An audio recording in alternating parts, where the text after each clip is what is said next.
cette paire de devises qui, ces derniers temps, est plutôt sur un biais, on va dire, négatif. Il faudrait que l'euro-dollar termine cette semaine au-dessus de la résistance à 1,0630 pour reprendre sa dynamique haussière.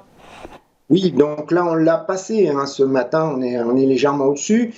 Donc, c'est la hausse des taux d'intérêt en zone euro qui a supporté l'euro la semaine dernière. On a le taux des obligations Bund qui est maintenant à 2,71%. C'est un plus haut depuis plus d'une décennie, 2011. Mais entre l'audition de M. Powell par le Congrès, le rapport sur l'emploi américain, pour l'instant, on ne peut pas savoir quelle sera l'évolution de l'euro-dollar.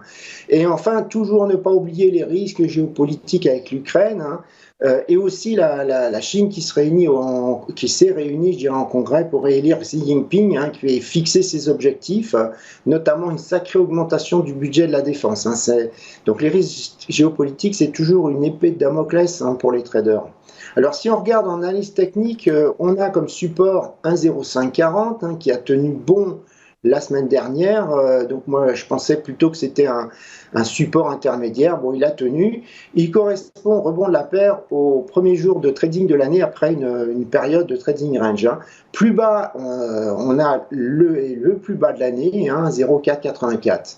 Et comme résistance, on a 1,0630, mais comme je vous dis, ça y est, là, on est dessus, on est un peu au-dessus. C'est le plus haut de juin dernier, c'est le ratio de Fibonacci 38,2% entre le plus haut de 2021 et le plus bas de 2022. Donc, comme je vous disais, je pense qu'il faudrait qu'on reste au-dessus cette semaine pour reprendre la dynamique haussière.